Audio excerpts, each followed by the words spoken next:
Hello everyone, this is the last time I will need to warn you that the name of the podcast will soon be changing to Better Than Robin Hood.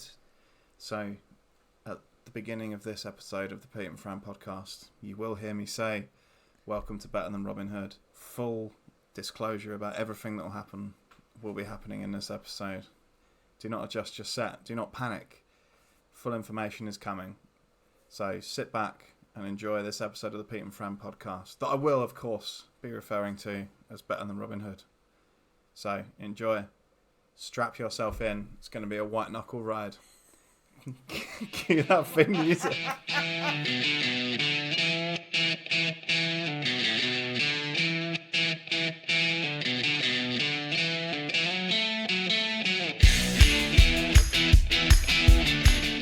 Hello and welcome to Better Than Robin Hood. How are you today, dear? I'm very well. I'm a bit tired. Well, who isn't? After my But we have an gym session. An obligation to the people of the world. We do. Yes. I'm sort of half in my PJs, so. I'm sitting here in my boxer shorts because it's very, very warm today. Yes. It is very warm. I am Pete Langhill. You are my wife. Yes. What is your name? Francis. Your name is Francis, yeah. And of course, your favourite movie is Robin Hood, Prince of Thieves. It is. So I've made it my mission to find a film that is better. You never will. Well, I believe I have this week. So you're saying it's a possibility that this week's movie is better. Possibility. Well, first things first, what have we been up to this week? I've been working, doing a lot of biking on my Zwift app. Well, I had to take a week off work this week because I got caught up in some pretty crazy shit. Okay. Oh, God. So you may have seen this week there's been a lot of tension between the United States and the United Kingdom, and the press are reporting that that's due to our ambassador saying some nasty things about President Trump. But I found out from one of my sources, one of my inside guys, okay, that it's actually been caused by Donald Trump undermining Julia Roberts' army of giant sons, which is what we found out last week.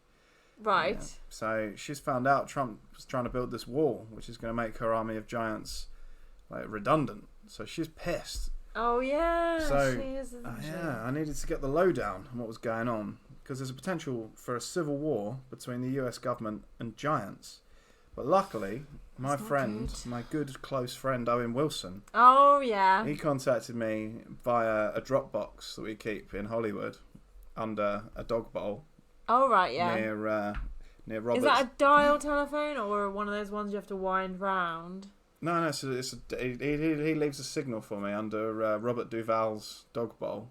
Oh, okay. And if the dog bowl's turned up one way, I know Owen Wilson has a message for me.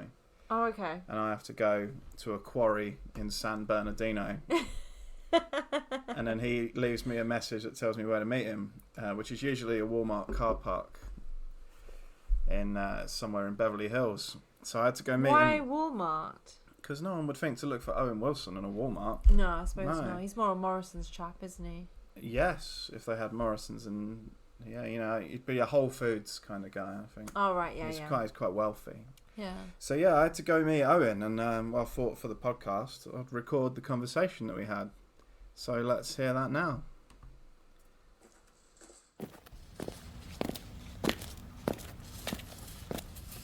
Psst!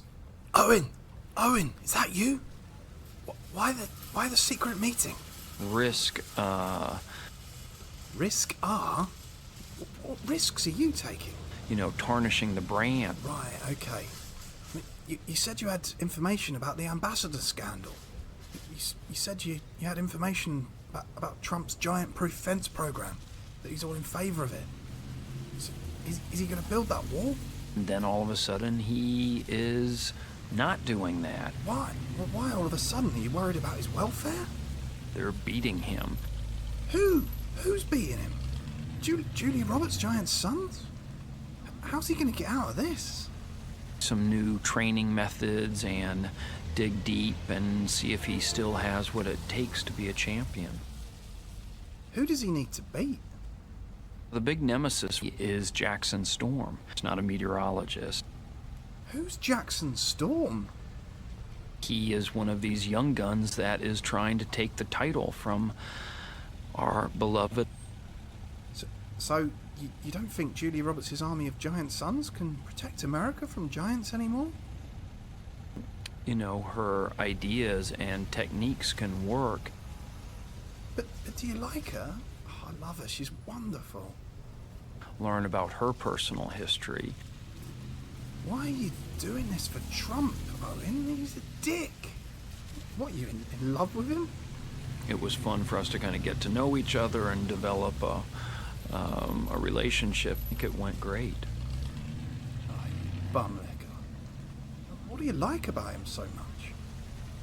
The drive to win, and I just think that he sort of exists in this world that people like to visit. Well, you're not going to convince me to switch sides. The only way to protect the US from giants is to have your own army of giants. You're a traitor, Wilson. And now, you must die.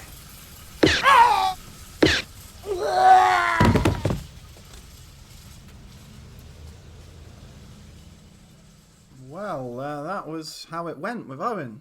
Exciting. You killed another celebrity. I know, they're dropping like flies. Oh my gosh. But I've got to be loyal to Julia Roberts and her army of giants. I don't think he was actually being a traitor then. He said he loved Trump. I mean, maybe then. yeah, he's on Trump's side. The only way to keep America safe is to maintain Julia Roberts' army of giants. A wall isn't going to keep America safe from giants.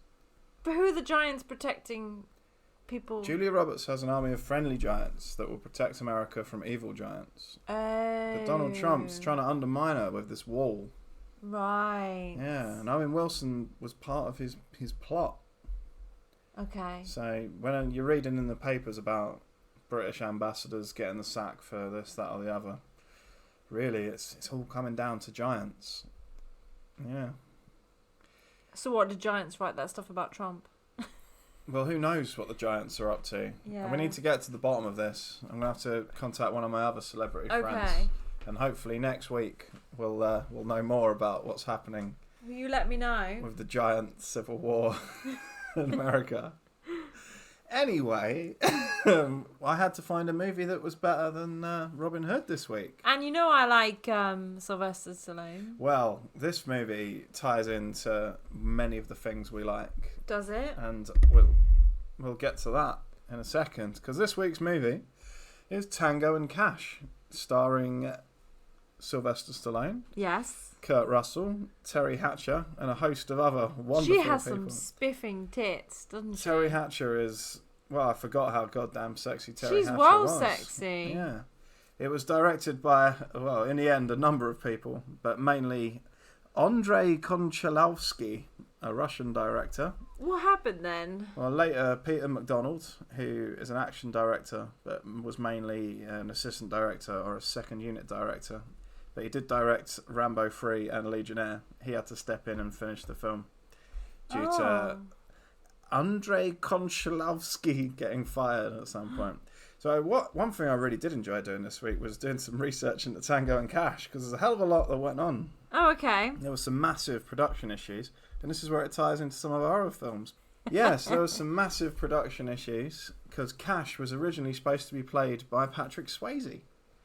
But he left the production to go and star in Roadhouse, which we watched the other week. Ah, well, that makes sense. Yeah, so he didn't want to do this. So Kurt Russell was drafted in, and I think probably a better choice. I think that's a better choice. But this is where the clashes began, because they originally wanted to make a slightly more serious movie. And Swayze would have been better to play a more serious character. Well, yeah, he's a bit more serious. Yeah, obviously Kurt Russell was much better to play a funnier character. So once he was brought in, they wanted to change the movie a bit. And Andrei Konchalovsky didn't like that. And a rift sort of started to appear between him and the rest of the producers of the movie. Oh, right, and also between him and Sylvester Stallone, who kind of likes to guide the project. Basically, yeah, he does like. Sly likes to direct as well as like act, really. And in the end, he did end up directing large parts of the film himself. Oh, right, okay. Yeah, alongside Peter McDonald. So yeah, 3 months before the end of the movie, Konchalovsky was fired, and he claims that it was due to him and Sylvester Stallone wanting the film to be more serious, but the producers wanted it to be more cheesy. But Stallone says the problems began after he demanded that the original director was fired. Yeah, the original director of the film had to be fired by Sylvester Stallone. Because he was... Stallone basically wanted to direct it himself. All right. Yeah. And Stallone kept changing the script so much so that the original writer, Jeffrey Baum, refused to be credited for it. The film had to essentially be saved in editing. So, basically, Stallone was being a bit of a douche. Yeah, but then if you hire Stallone as like a lead, you know, he kind of has to be heavily involved in making it. I thought it was funny. Yeah, this is the even guy though they'd had 3 directors. Well, yeah, Stallone's like an Oscar-winning writer and actor and stuff. You know, let him be involved. He knows what he's doing. Yeah. Yeah, he's done all sorts of good stuff. It went $20 million over budget, but it recouped it at the box office. Did it? And eventually made a very large profit on video. So well done them. Stallone eventually saved the project, the day, if you like. It did, however, win 3 Razzies, Golden Raspberries, which is like the bad version of the Oscars. Oh no! But I did quite like how Kurt Russell won one of the Razzies for Best Supporting Actress for the time in the film he spends in drag. He's a very drag. He looks very good in drag. Well, we'll get to Kurt Russell in drag and other such highlights of this movie. Yes. First, can you describe the plot for us?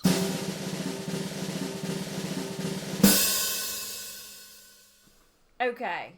So, 2 policemen. 2 very different policemen. Mm-hmm. One's a bit like, yo, backstreet. Yeah. One's a bit more like, I need to wear a suit and wear a tie. Which one is which? Stallone is the one that wears the suit. Which one's Stallone? Tango. Yay! And Cash is obviously the guy with no cash, obviously, because he looks like a bag of shit. Yeah. And, they get framed for this thing. A murder. A murder, yes. They get framed for a murder because basically they, well, not basically, but both of them have been, well, they sort of put this man's sort of plans to halt each time, this multi-millionaire drug smuggling, drug money, boom, boom, boom sort of business on hold each time. So he's fed up. So basically... Yeah.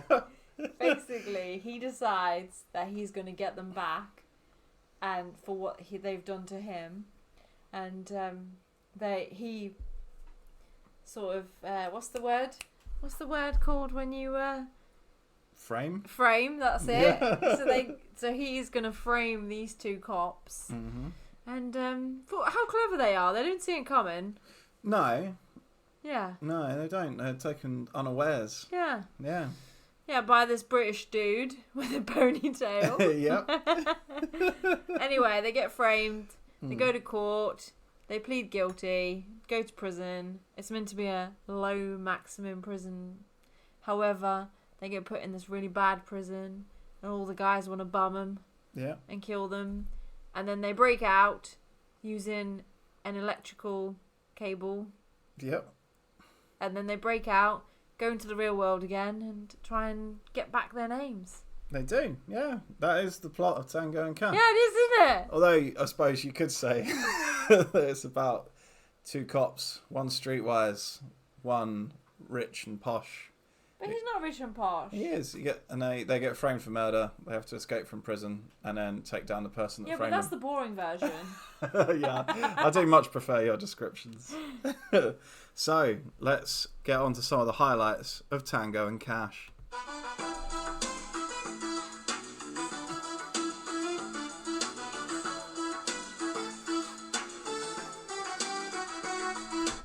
Well, yeah, that's one of the highlights. Oh, the music is so good. Just a little taste of the excellent score to this film. Yeah. That was redone in the edit, because the film had to be saved in the edit. And that meant the whole score had to be redone again because the score wasn't apparently any. So that, yeah, whatever they had before was apparently like it just did not match the film at all. Right. I'm guessing like Russian director who'd made only Russian films up until this point probably had some classical Russian music or things like that. Yeah, but no. No, We need this.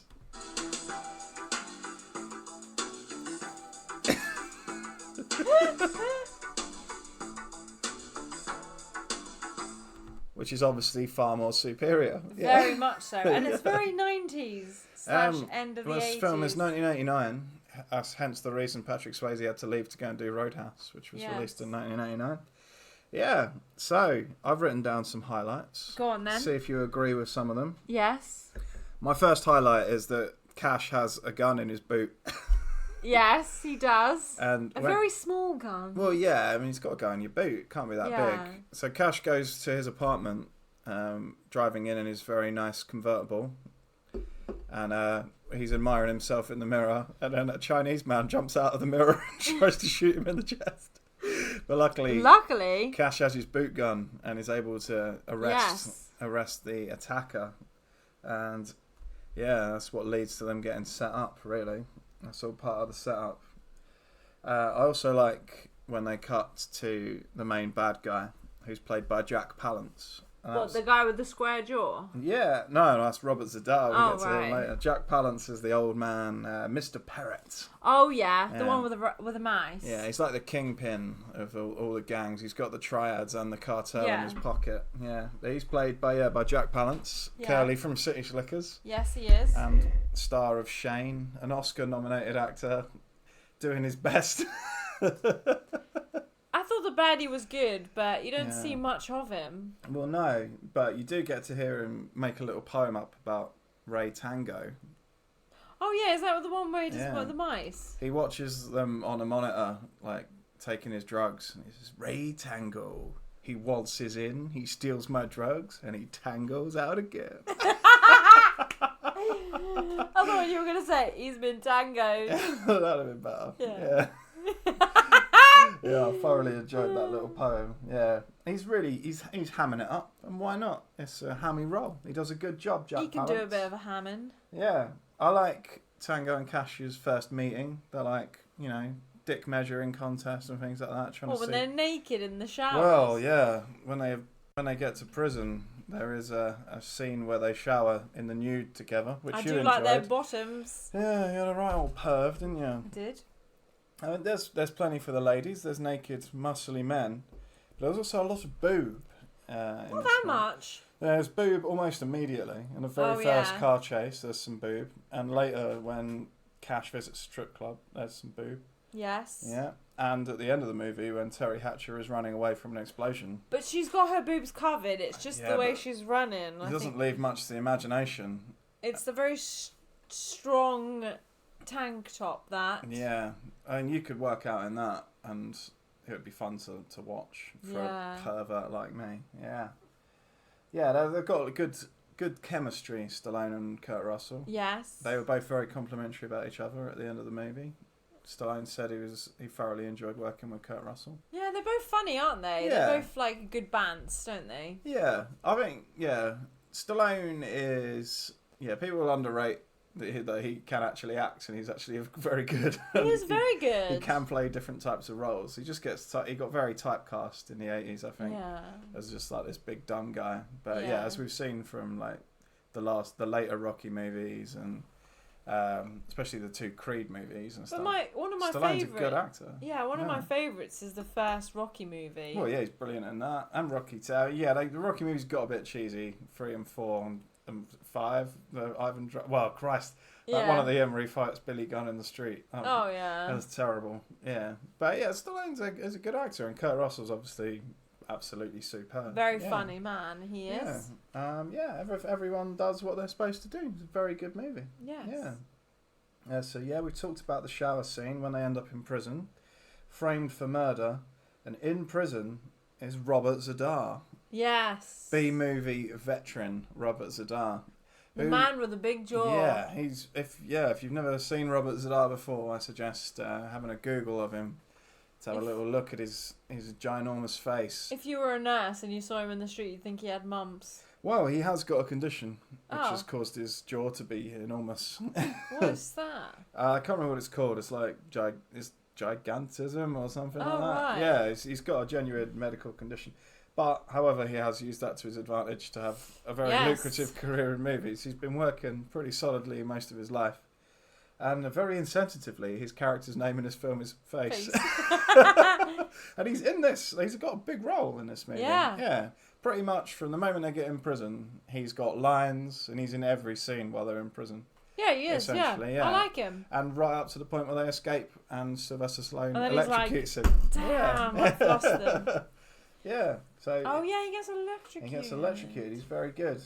And we also, we get to see Mr. Perrett's British henchman called Rakeen. A very British name, Rakeen. Rakeen. Shouldn't he have called him Colin?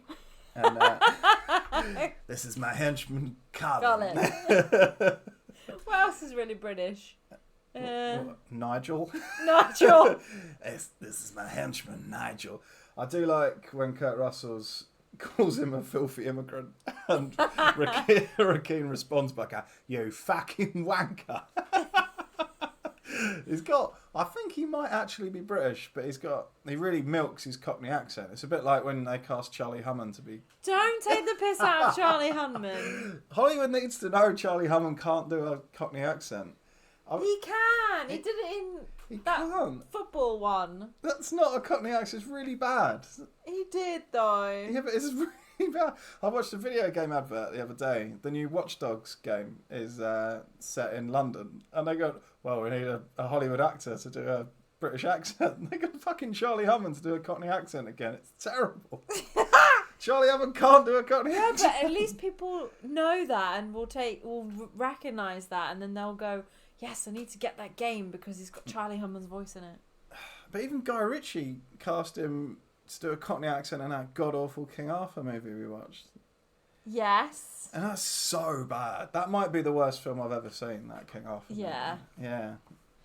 Dear God. The film where he plays the football hooligan is actually quite a good film. Green Street's an okay film, but it's mainly down to Elijah Wood. Yeah. Yeah. Anyway. Charlie Hunnam can't do a Cockney accent. All right then. Yes. So Nigel, what else is a good British name? Stephen? No, like a Cockney name. Danny. Oh, Danny. Definitely not Rakeen. I've never met a British person called Rakeen. Maybe he had sort of like European background. Well, yeah, because I think originally he might have needed a different accent because when they escape, he says, because Tango's late because he's had to kill Robert Zadar, and Cash is like, what took you so long? You stopped for a coffee and a Danish? And Stallone says, I hate the Danish. So, like, maybe it was supposed to be a Danish person. Maybe. And they just couldn't get any Danes to act in it. Yeah. Who knows? We'll have to ask Sylvester Stallone. Or Swedes. Maybe I'll try and interview Sylvester Stallone in the Danish future. was also French, you know. They could have had a French person. Danish are very different to the French. They're like 2 countries over. Yeah, but you still get Danishes in France. Danish is here. You can get them in Greg's. And there's nothing more British than Greg's. Anyway, I liked in the Bad Guys headquarters, he had something very late 80s, early 90s, which was if you wanted a giant screen, you had to have multiple monitors pushed together. Because I remember the very first time I saw one of those in the giant Top Man and Top Shop in Oxford Street. Because down on the lower level, that's where all like the cool stuff was. So I used to go down there as a kid, and they had music videos playing constantly on this massive I've never ever bank seen that. of TVs. And the first time I ever saw one of those, I was like, how have they done that? This is the most incredible thing I've ever seen. Were you dancing in front of it? No, I didn't quite dance, but I mainly stood there mesmerised. I was like, that's amazing. How has someone done that? That is like magic. I never saw one of them for real. Well, you lived in... It was on Speed 2 the other day as well. Yeah, well, you lived in South Africa, didn't you? Yeah. You had black and white TV. No, we didn't. We had colour. There's a joke there, but I'm not going to say it. Anyway. There's also a really fun, creepy, like little research and development guy. Oh yeah, he always has that big monocle on his face. And he says he's developing like this robot dog that can shoot burglars. And then it blows its own head up. But he made Cash's gun boots.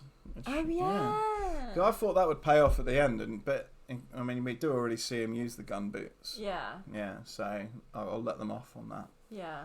Yeah. To be honest, during the film, I thought he said gum boots, and I went, "Why has he got gum boots?" It does sound like that, yeah. Because if you hadn't seen him use a gun boot at the start, you go, why has he made him like some special wellies or something? Yeah, I was like, that doesn't make any sense. Yeah. And now you've just said that, it does make sense. It took me a while to notice as well, but the man who sets them up is Louis Arquette, who is Patricia and David Arquette's father, and he also plays the commanding officer in Starship Troopers. Oh yeah. Yeah, it's always good to see him. And Michael Jeter is the guy that he makes a fake recording of them, which is what gets them put in prison. Oh yeah, and he's been in loads of stuff. There's Dale in the Green Mile. So loads, as I said, Robert Zadar, isn't it? What more do you need? Billy Blanks is there. Another staple. There's a lot of good 80s. 80s people in this. And brilliant cast. You can see why it costs so much money to make. Yeah. But after they escape from prison, most importantly, Teri Hatcher, sexy Teri Hatcher from Desperate Housewives. Yes. The New Adventures of Superman. Yes. She's there in a strip club, jiggling herself around. She does a very good dance, though. Well, and she helps Cash escape from Yeah. the strip club by distracting police officers with her sexy body. With her sexy boobies. Yeah, and we see when Cash goes into the back room, he sees lots of boobs, which is good. But then, more importantly, Cash dresses in women's clothing to escape.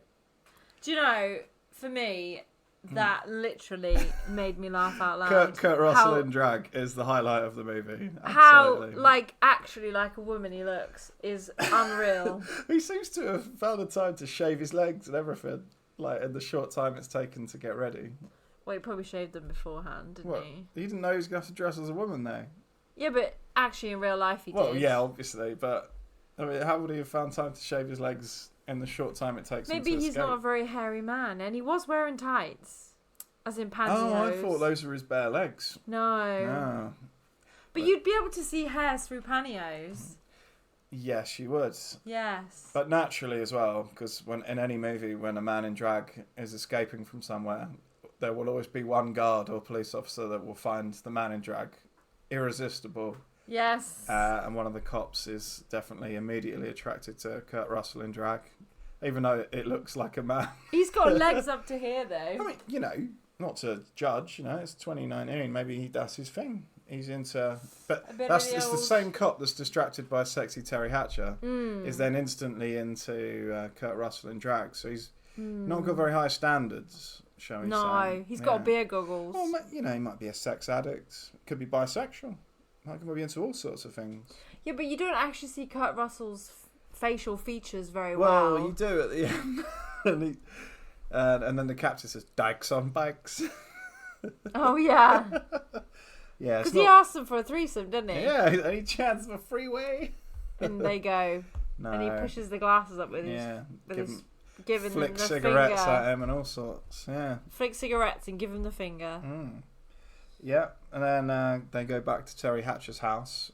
Yes. Tango is Teri Hatcher is Tango's sister, so Tango's there, and he thinks they're having sex. Well, you would think that. Yeah, well, they're two attractive people. Yeah. Why not? But there's not enough jigging about for me on the sofa. That's why I knew they weren't having sex. Well, yeah, and we know as the audience that she's only giving him a massage. Yeah, pushing his discs back into place. So he grabs a wooden duck and he uses it to attack his captain. Oh, yeah. And Kurt Russell puts the woman's clothes back on and intervenes and says, "Drop that duck." Yeah. He's just sat on the garden chair outside. Yeah, I love how he just stays in the woman's clothes. Black dress. And then the greatest action scene of all time begins, but only after they are given an armoured minivan. Oh, yeah. Full of high-tech weaponry. I'll tell you what, that minivan makes a minivan appealing. if I had a minivan with a chain gun and rocket launchers and ejector roofs on it and things like that, I'd I be would up want there. one. Yeah. Yeah, it's a very cool minivan. Yeah, and they use that and 2 cranes to smash into Mr. Perret's warehouse, save Teri Hatcher, who's been kidnapped. Oh yeah. And kill Mr. Perret and Rekeen. Yeah, they push him down the stairs with a grenade, don't they? They do, yeah. And a day is saved. And Tango and Cash have cleared their name. And now Cash wants to knob Tango's sister. Yeah, him and Teri Hatcher are together now. Yeah. And obviously, because it's the 80s and it's a buddy cop movie, one of the last shots of the film is them high-fiving each other. Oh yeah, the day has been saved.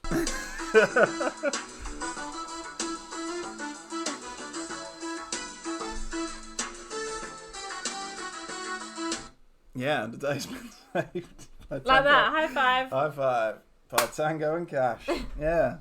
So, what was your favourite part of Definitely Tango and Cash? Mr. Cash in drag. Kurt Russell in drag, was Oh it? my god, it was so funny. You did find that extremely amusing. I did. He had even gone to full out makeup as well. Yeah. It's the second movie in a row that we've watched where Kurt Russell is in lipstick. Yeah. How very hot. Maybe he writes it into his contract. Maybe. I must wear lipstick. Rouge this time. Yeah, it's gotta be bright red lipstick for Kurt. Yeah. Oh. What are you doing? Saving that. My favourite part was probably the minivan. Although I must admit, that's a bloke thing to say that. I thoroughly enjoyed Kurt Russell in drag as well, and I also like Teri Hatcher's sexy dance. Oh, did you not like her running out the burning building at the end? Yeah, that's a brief bit. You see a lot more jiggling and stuff while she's dancing. I suppose, yeah. And a very tight pants. Silver higher pants. sort of waistline, high up the butt, 80s style. Yeah. And they play that classic 80s song while she's dancing as well. Yeah, they do, don't they? Yeah. It's a very exciting scene. And I would have been 2 when this came out, so I think I watched it when I was about 10 maybe. I've not seen it till today. I remember Teri Hatcher being one of the first things I noticed, staring me. One of my sexual awakenings. Staring you in your loins. Well, I fancied her on the New Adventures of Superman as well, when she was Lois Lane. So yeah, she was always, kind of sexy in that as well. Well, like an older mum MILF. No, she was still quite young then. She must have been in her 30s. Yeah, but she would have played his mum, wouldn't she? Lois Lane's not Superman's mum. Oh, Lois Lane. Yeah, dear me. I'm going to school you in superhero What's his mum's name again? Martha Kent. That's it. Yeah. So yeah, those are my favourite parts. Who's your favourite character? Oh, is it hard, isn't it? Tango or Cash, really? Tango. Yeah? Yes. Big first sly. Well, that's good, because I think I'm Team Cash. Yeah, I like the way he's like so cool and then he makes loads of one-liner jokes. But Cash is cooler. No, he's not. He is. No. See, I think I identify with the more street people. Because you are street, way more street than you. Because you've done a bit of the old... Still doing a bit. But the crucial question, is it better than Robin Hood, Prince of Thieves? So, as good as it was, and it literally did make me laugh out loud, I don't think I would... If I was having a bad day, I wouldn't go and watch this film. I would go and watch Robin Hood, Prince of Thieves. You've got to admit, I got close here. You did. Oh. I would say probably 81%. Oh, right. What's better than Tango and Cash? Yeah. Well, I've got plenty of time to go scratch my head about it. Yeah. So I'm going to go away and have a think, because we're not doing another one of these episodes for a few weeks. So I'm going to do some deep digging. Yeah, we'll get to future plans. Okay. After, obviously, we need to get the time phone out. Oh, right, yes. Because today is July the 12th, and in 1861, Wild Bill Hickhock won his first gunfight when he shot 3 men dead in a Nebraska train station. Apparently, he was attacked for romancing somebody's wife. And he shot that man dead plus 2 of his accomplices. So let's call Wild Bill Hickhock. Okay, let's Find do out it. what the hell is going on, okay? Okay. So let's just fire up the time phone.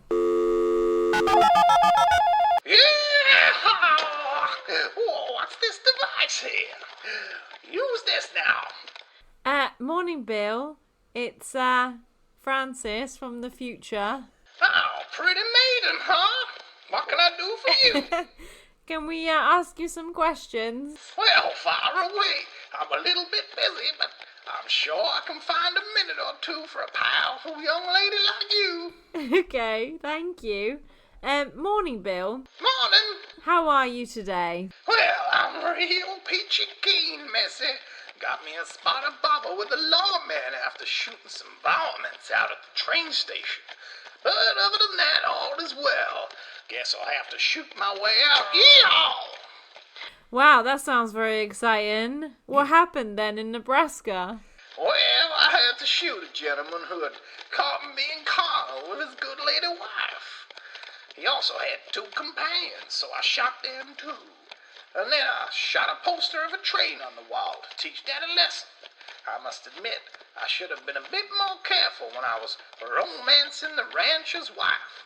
I was on my way out, doing up my drawers when I spied my eyes on some laundry soap. Well, that's a tasty snack and a half. That makes your spit go all bubbly. Oh, it's a real hoot. Well, I lingered to eat some soap, and he called me. Ooh, what a hoot. Still, they don't call me hootin', rootin', tootin', lootin', shootin' Wild Bill for nothing. Yeehaw! Well, you probably shouldn't have been sleeping with the rancher's wife. I was horny. So why do they call you Wild Bill? Well, some say I'm a little bit unhinged, but then guided, yes, sir. Every day I ask my lucky pencil if I'm sane, and he says, yes, sir. And then he makes me a cheese sandwich made from bits of the moon. Why are you laughing at me? You are funny. Well, thank you very much, miss. One last question. You do sound a little bit mad. Woman, I just told you I was sane. Would a crazy person throw a cup of coffee at a chicken and tell a horse he was looking creative? Sometimes people fear what they don't understand. And that's why I fear underwear and wrap up my balls in hessian. Well, that sounds pretty awful. What will you be doing today? Well, if you must know, I'll be mainly trying to get out of this gunfight with a local lawman. And then I'm going to arrange all my pencils in neat rows so they can enjoy my 8-hour trumpet concert. I've got to keep my pencils entertained, or they talk about old Bill behind his back. Once the pencils get plotting, there's no stopping them. Pencils are evil, and they want to take over the world. But I trust them to give me sound advice. Wow, thank you very much. It's a pleasure. I gotta do some shooting now. Oh, Bill. Bill. He's gone, love, he's gone. Oh, he's off shooting, isn't he? Alright, Yeah. let's hang up. Hopefully he won't die. Well, not according to history. Oh, Yeah. okay. Yeah, he lived quite a long time. He was quite a famous gunfighter. Oh, okay. Well, that's Yeah. alright then. I thought Wild Bill Hickhock was just a character from Calamity Jane, but it turned out he was a real person. Oh, okay. Yeah. I thought he was fake. Yeah, no, he's real. It's a real gunfighter. Oh, right. Yeah, who would have thunk it? Who would have thought He it? learned some real stuff, and he You did do. really shoot This should be called a history podcast. It's history and movies and celebrity interviews. It's everything. If I start throwing in some true crime, this should get to the top of the iTunes chart in no time. Maybe I'll do that next Who week. stole the M&Ms? That'd be quite good, actually. I'll just fit you up for crimes. Yeah. Yeah. So yeah, he really did shoot 3 people dead in Nebraska in right. 1861. And Did he end up in prison then? No, because it was technically self-defense. Oh, okay. Yeah. And he shot a lot of other people that were trying to shoot him as well, until eventually he only lived till he was about 39, which was not bad for the 1860s. That's really young. Yeah, but someone shot him in the head while he was in a bar. Oh. Some young gunfighter who wanted to make a name for himself. Oh. Well, that's just a bit dickish, isn't Well, it? yeah, you don't make much of a name for yourself shooting a famous gunfighter when they're not looking. No, because do we talk about him? It's not a gunfight then, is it? You just shot someone. Yeah. If I just shot you now and you weren't expecting it, no one would go, Pete won a duel. Yeah, that's a bit dick. Yeah. What a douche. Well, I liked Wild Bill anyway. Yeah. He seemed like a lot of fun. He was a little bit mad, but then he don't call Wild Bill for nothing. I can't believe that guy shot him in the head. I know, what a dick. So anyway, future of the podcast, get into what's happening in the future. Yes. So for the next 2 weeks, I'm afraid we're not going to be able to get the chance to do any recording. But next week we'll have Best of the Time Phone. And the week after that will be Best of the Celebrity Interviews. All bundled together. Because we can't record for the next 2 weeks. So we'll have some best of episodes. Yeah, because we're busy. A little bit busy. Yeah, well, we remain to be busy pretty much right up until we go to the Edinburgh Fringe, where we'll be doing a daily podcast for a whole... Oh, will we now? We will, for a whole week. So there won't be any new content on the Pete and Fran podcast until the Edinburgh Fringe, until we go to the Edinburgh Fringe. Okay. In mid-August. So look forward to that. But, however, Better Than Robin Hood will be released shortly before we go to the Fringe. Yes. With a few of these episodes you've already heard, and a few new ones as well thrown in, as well as some teasers and other exciting things. And that I might describe some plots on films for people. If we do manage to find 5 minutes, maybe we'll discuss some of the things we've seen at the cinema recently, things like that. So keep your eyes skinned. Don't forget to subscribe, so then you'll get all the episodes automatically. The new stuff will be brilliant, hopefully. Yeah, we'll keep your eyes skinned to Twitter and Instagram, so you find out when Better Than Robin Hood is fully launched. It's not far away, I promise. Yes. As I said, you won't have to hear me introduce the podcast under a different name anymore, because the next time you hear us, it'll be Better Than Robin Hood. So, yeah. So, don't forget to keep yourself on Twitter. We're at Pete and Fran Pod. Check us out on Instagram. Also at Pete and Fran Pod. If you want to get in touch, if you're not sure what's happening, anything like that, if you want to suggest movies you think are better than Robin Hood, don't forget to email me at petelanghout30@gmail.com. Lovely. Yes. Big thanks to all the listeners. Yes, thank you very much. Yeah, the Pete and Fran podcast is not going away. It's just changing, and we're going to have a new podcast, and there's going to be videos and animations and all sorts of exciting things coming. So thank you for those of you who have stuck with us and have made this what we consider to be a success. Yes. Might not be the most popular podcast out there, but we are still amazed anyone is listening to it. Yeah, I'm still amazed. So, yeah. The amount I jabber on. So, yeah, thanks very much for listening. We love you very much. And that's all we've got time for this week. So, without further ado, let's hear some wonderful music. Bye!